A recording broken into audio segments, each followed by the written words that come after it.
Okay, so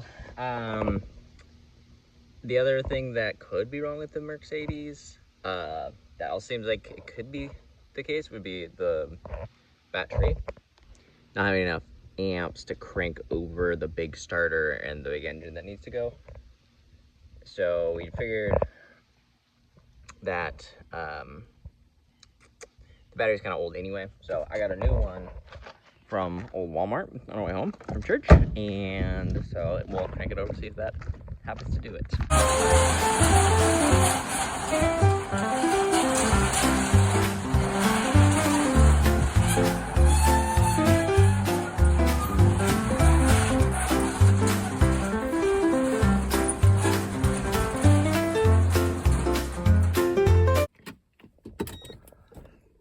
All right, well, we got juice, so you know the new battery isn't dead, at least.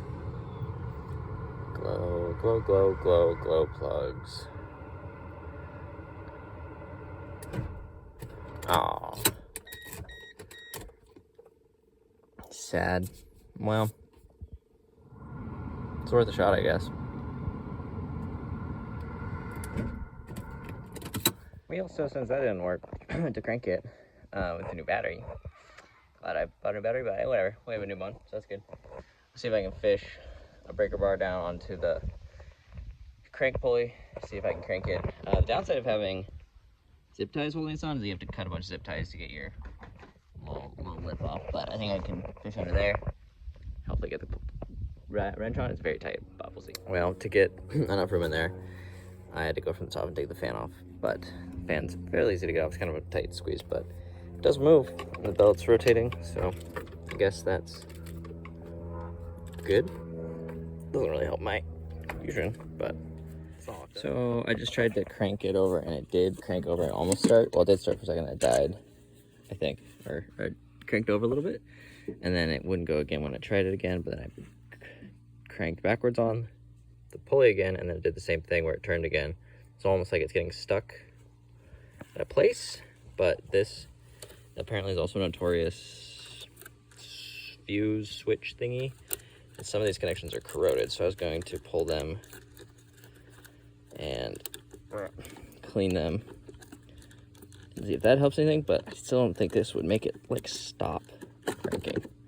Well, I'll get that with two hands, but some of those are corroded, so I figure that it can't hurt.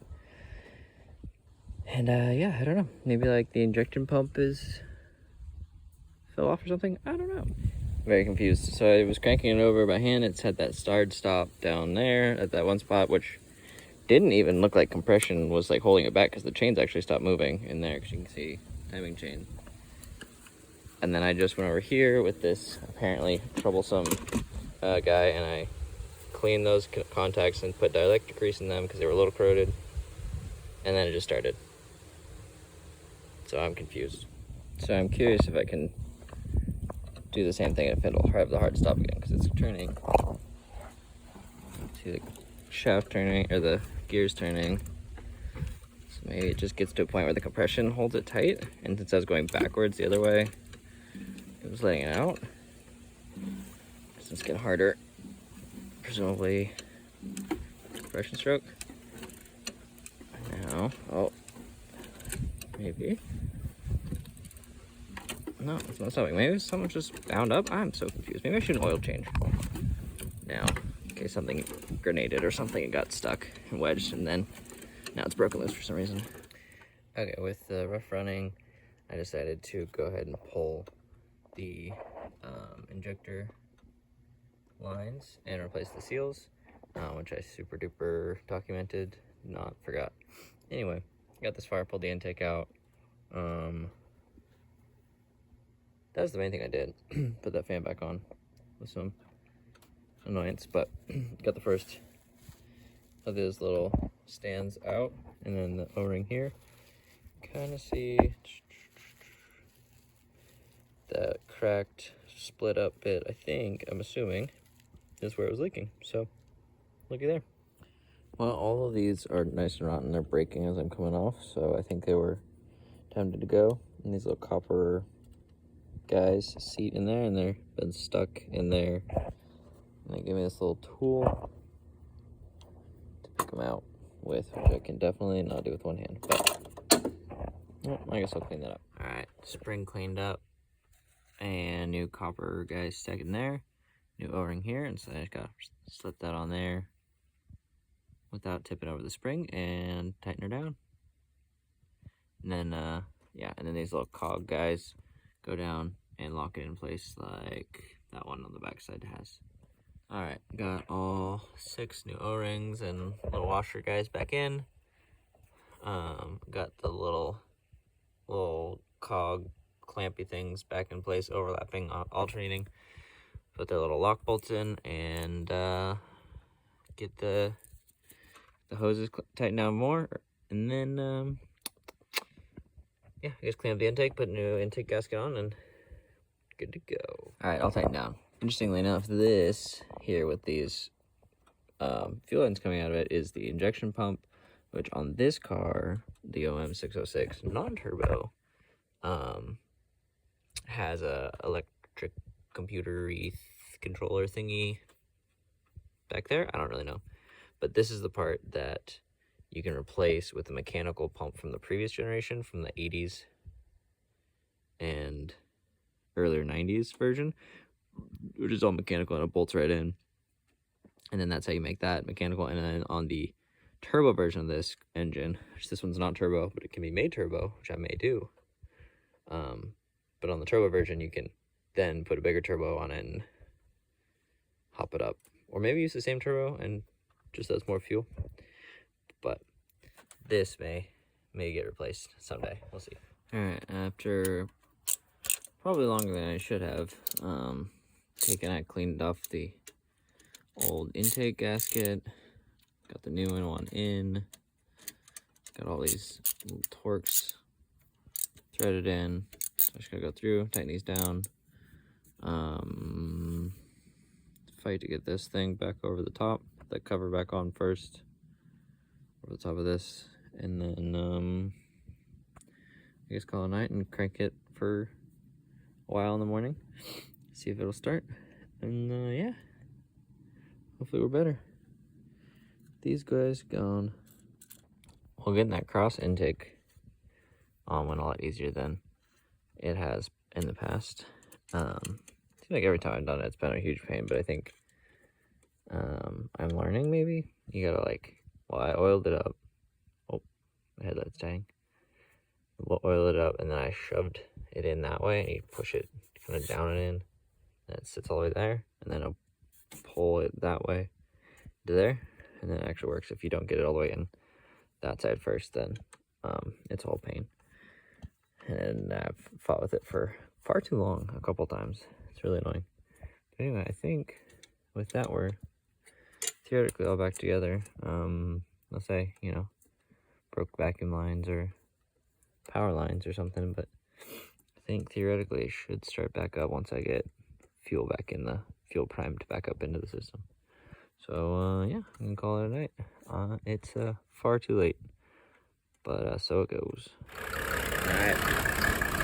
Oh, just kidding. I started hiccuping, but it got started pretty good, and less blue smoke, and now it's hiccuping, and now I got a little smoke. But see what that means. Right. So got the part for the Mercedes that maybe will help us out. This I think was the thing that the corroded connections made not work, made the whole thing seize up, so I figure it's a little suspicious. So apparently this is a fairly common thing that goes bad. It was like $100. Well, try it. No, it wasn't even that much. It was like 40. I don't know, everything that I've been buying is like $100, so it all kind of blurs together. Anyway, replace this real quick, see if it magically fixes it. Otherwise, I may have caused an air leak into the fuel, or an air leak into the intake maybe, or maybe it's something else. I don't really know. Alright, looks about right. Seems like the same kind. This one came with the same fuses, so that also seems good. So I guess I'll pull that guy out and see what she does. So far, I haven't seen anything much better. It was a little stumble from there, and a big old nose, and it seemed like it was a little happier, but it still seems a little rumbly. It's still smoking quite a bit. And it smells easily, I think. So,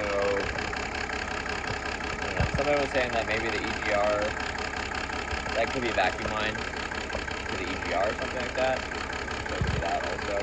So maybe I messed up a vacuum line. So I'm going to poke around and look at vacuum lines for a second, and then I'll leave this alone for now and go try to fix the,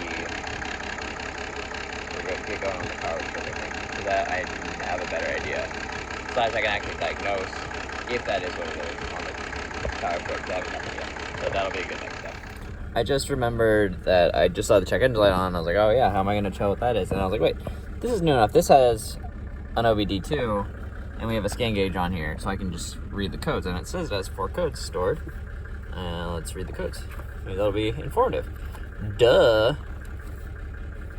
120, 200, 400. So there's and 00. Well, I'm gonna look those up. Okay, so the interwebs say that the 120 is a vacuum. No. EGR fault, I think, and 200 is oh goodness, I was just reading about it.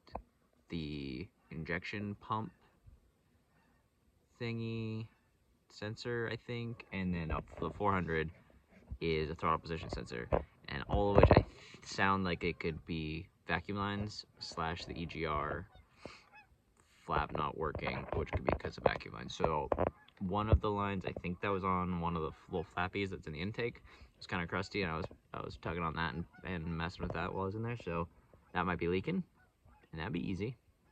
So I might just go see if I have some vacuum line that I could stick on there and make it gooder real quick. So I think I'm going to chase down the vacuum leak on this.